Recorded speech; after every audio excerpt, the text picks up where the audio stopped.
Pau! Pau! Magligpit kayo dyan, Monay! Bakit? Magligpit kayo. Ano kayo, magtupi. Tupiin nyo yung mga ano dyan, yung mga gamit dyan, ha? Tupiin nyo yung mga damit. Lahat, tupiin nyo. Okay? Okay po. Magtupi na daw tayo. Wait lang tayo. Doon, ano na natin para masabay na natin dito.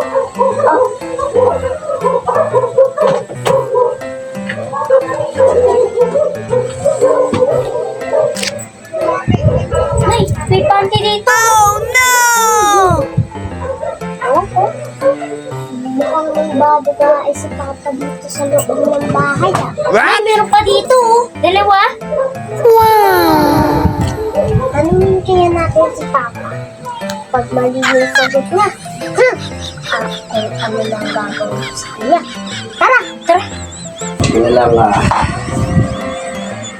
gusto mo patatlang ano. Oh my God.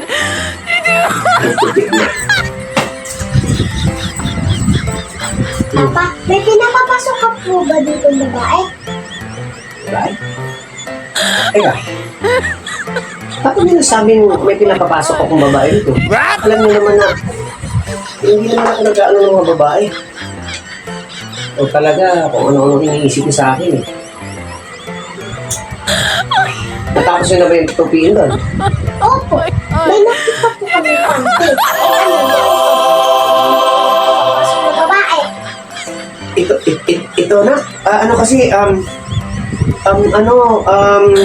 di ba pagka naglilinis ako ng bahay, tsaka pag nag-gym ako, pawisin ako na.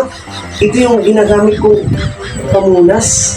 Kasi cotton siya, madali siyang mag-absorb ng pawis.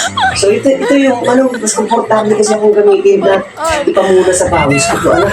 Kaya wala ito. Pamunas lang ito ng pawis ko. Ano naman ito?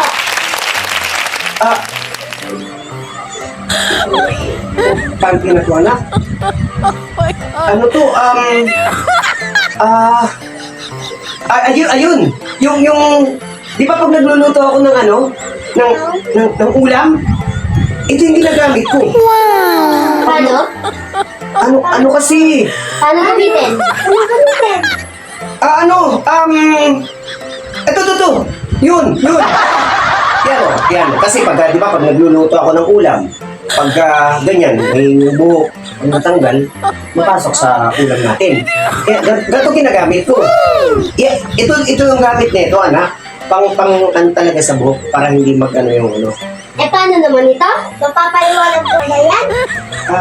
Ito? Ano kasi ito na? Ano to? Yung, ano kasi ito yung ginamit ko sa kwan anak eh. Ano yan? Oo! Di ba, pag naglinis ako ng kulungan ng aso, ginagamit ko ito sa paglilinis ko sa kulungan ng aso. Ito yung ginagamit ko, anak. Para, kasi di ba yung aso, mabaho. Siyempre, pagka maglinis ako, maaamoy ko. So, ang ginagawa ko siyang face mask eh. Para pag naglinis ako ng kulungan ng aso, hindi ko maamoy. What? Ay, oo, hindi ko maamoy. Face mask ko to, anak. Face mask ko to. Ito, ang face mask ko. Tapos yung isa, asan yung isa? Ito yung pang hairnet ko, yung para sa buhok. Tapos ito talaga na, paborito ko kasi ito ang pamunas talaga, sa pawis. At saka ito. Ito paborito kong gawin face mask. Iligpit nyo na. Iligpit nyo ha. Siguraduhin mo lang na hindi ka nagpapapasok dito ng babae, ha? Wala naman natin.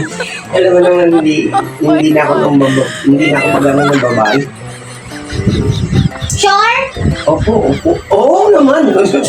Hindi na ako magano ng babae. Ngayon yung mga... Kasi ayaw ko namin na mas ulit dahil sa mga babae.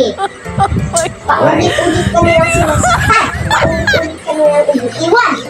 Kaya nga lahat ng iwan sa akin, kinuhaan ko ng mga para may souvenir ako. Ano sabi mo? Ano ba muna? Souvenir pa muna at saka panggamit face mask. Pang souvenir ko to para sa pagtatrabaho ko dito sa bahay. Ilipit mo na to. Kuhin mo na. Oo, anak. Sige na. Ilipit na to. Sa iyo. Okay.